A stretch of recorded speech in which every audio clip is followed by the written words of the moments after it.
vie. Chaque élément est un rôle spirituel.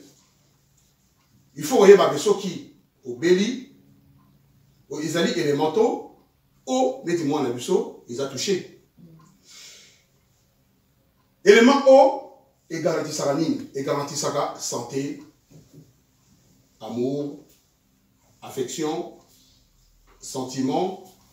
Nous surtout O, c'est la question d'affection sentimentale, tout ça, ils ont caractérisé dans l'élément O.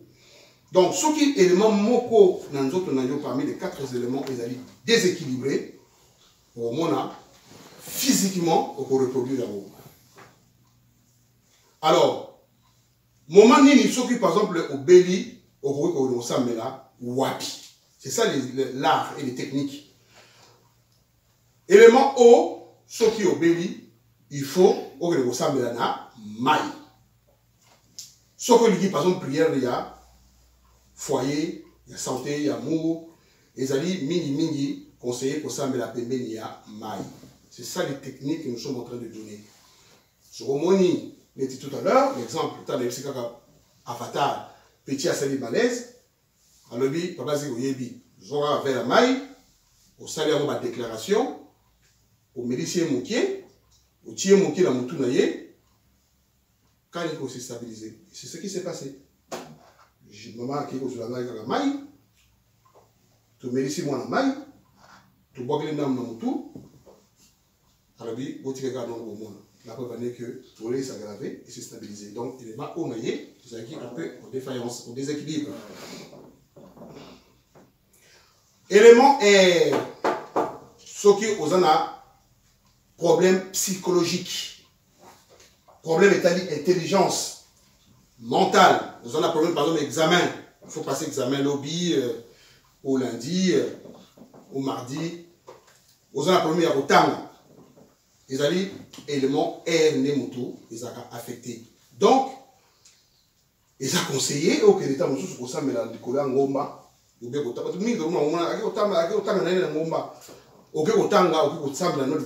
parce que na ba katia mi pepewana ba élémentaux o ba benga bango ba silf baza na kati bango ne bayaka kopesa bato intelligence bango ne mutu ba kopesa bato savoir bango ne ba pesa ga o ba benga lingala boania ba silf musala bango ya wana. Donc so on a dit na problème moko oyo ils ont touché le niveau d'intelligence, il est conseillé de faire ta prière mingi na bangoma yo au moni que la grande université mingi les gens se retrouver mingi na ba okolina na oyo au mona ni ata ni ba moine les amis mingi na bangoma parce que pour na ba mieux inspiré tout ça il y a un peu nous allez facteurs d'inspiration, il y a artistes, il y a musiciens, il y a artistes peintres et tout ce que vous voulez.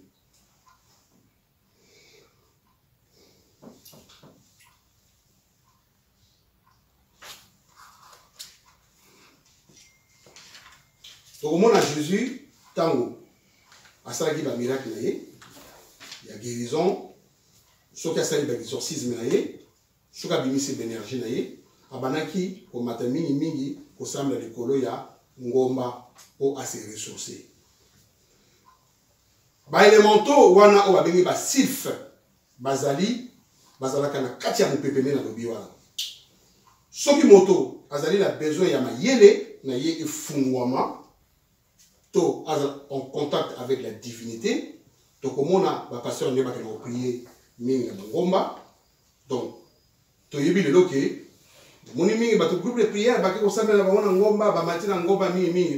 raison. Or, raison, ils ont dit quoi? Faciliter connexion spirituelle. Là, si tu comprends malin, tu sais bien. Je vais essayer de compresser rapidement pour le temps.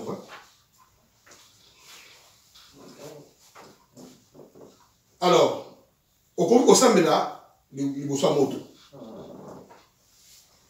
Si on a un problème, il y a autoritaire. Tu n'es plus autoritaire. Vous êtes chef d'entreprise, vous avez un soutien, vous avez papa un dako. Maman a respecté au soutien, banano va respecter au soutien, il y a un feu, et c'est un problème. Donc, on ressemble devant moto. Tant que vous ressemble à la maille devant maille, vous ressemble à la moto, vous ressemble à la ngomba. C'est-à-dire que vous avez une déclaration. Non, tu déclares parce que en nous, nous avons la force de la parole. Il faut que ça soit une déclaration. Bengana koloba. Ndena zali boye. Problème ozala yusinga yi. Eza boye, eza boye. Na lingi nzambe yo sala pona problème wana boye na boye. Bazo banga nga soute. Nga lingi autorité na nga ifo zonga. Ozo parler devant moto. Ozo sa ba déclaration na yo. Mabele, c'est la mère terre, la mère Gaïa. Il y a un moment où il est conseillé, pose en contact directement naba élémentaux oyo ba on est ba dirigeaba mabélé par la mère la mère Gaïa ozo saka na mabélé ozo solola na mabélé ozali makolongulu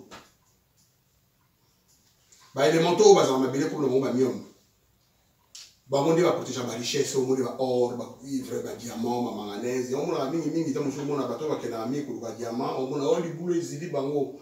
Bateau qui est ami pour le cuivre, banine. Oh bah c'est l'accident. On va appeler moi monsieur Ali avant de creuser ma belé, bazo saka, bazo loba. Donc on va mis dans cette révision. Avant ça les tambo. Tambo ça va kataka les casser pas mais il faut le banzete, il faut sur la banzete. Pourquoi les balos sur la banzete? Pourquoi les balos sur la na mokili? Pourquoi les balos sur la mopété? Parce que la force de la parole qui est en nous, nous devons faire nos déclarations devant élémentaux oyo, devant 4 éléments oyo, par exemple, oyo ils ont un déséquilibre dans tout ton ayo. Donc tu es en train de faire des déclarations. Il faut voyez maintenant la déclaration dans la lune montante, la lune, la nouvelle lune ou la pleine lune. Ça, ils aussi fait partie de la technique. Si on a sanza abimi makasi likolo ya munene ba déclaration ni ko na kosala ba prière ni ko kosala na sanza o ebimi ezobima ya sika.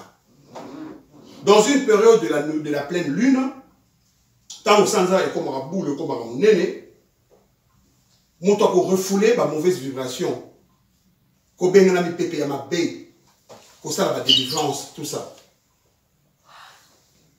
C'est pour cela, au moins, les Éphésiens, Balobi, en toutes circonstances, faites toutes sortes de prières.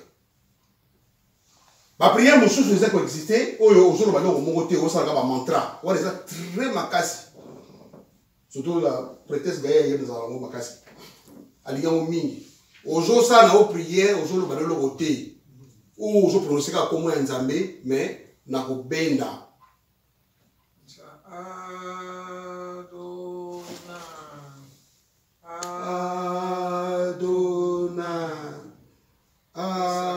Adonai, tu fais que ça.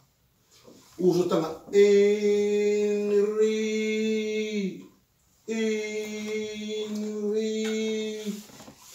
Yahweh Sabaoth.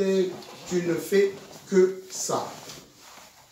Il y a des prières, monsieur, je m'appelle au moté, mais je corriger comme un lion. Parce que tant que ça va mantra wana, ba esprit, ba on a signe. Il y a des esprits où on ne jamais la besoin de gars qui Congo, qui mbandité, ou le banao qui mbandi qui latin. L'esprit nous soit on a monté, ba on a mis na signe, ba on a mis na mantra, ba on a mis. Donc ils ont la technique ni o yo monto ko ba ko la prière. Tant que je sais que murmurer quand nous sommes au benaka maloba nengwana yenzambe azana moment oyo akobala ko compléter ma phrase que yo zo senga boy parce que yo des temps ça iniri tant que on a pensé na yo ozo penser que ah ngalo bina zo musala iniri yo zo penser yazo yeba ozo na kat na yazo tirer azo compléter na maloba na yo wana o ezangi mais toi tu ne fais que juste murmurer ou prononcer ou mantra na ozo benda ba ko mo yanzambe yé mo ba yebi mo mani ni oyo ako ba ko placer yo ba nini maman de lui autant sur Daniel 10 12 s'il te plaît.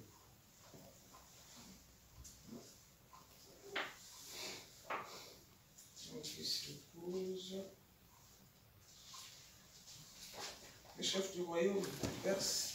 Ouais. Daniel n'aie pas peur. 10, mais 12. Daniel va partir à 12.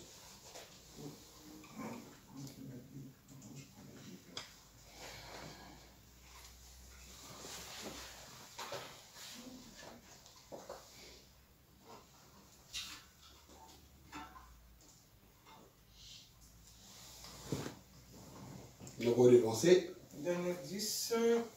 12. Daniel, n'aie pas peur, car dès le premier jour où tu as eu à cœur de comprendre et de t'humilier devant ton Dieu, tes paroles ont été entendues et c'est à cause d'elles que je suis venu. Le chef du royaume de Perse m'a résisté 21 jours, mais Michaël, l'un des principaux chefs, est venu à mon aide et je suis resté là près du roi de Perse. Ah, bali, comme la la technique où nous avons sabino, et ça la technique où il y a aucun outre bablogo ba batomisa mabe au basalaka. Parce que batomisa mabe ni ni tobiga ke akokanga ne lamba ajui lamba na ngaki salango kisi. A pumo na butu ajui esprit na ngaki salango kisi. Or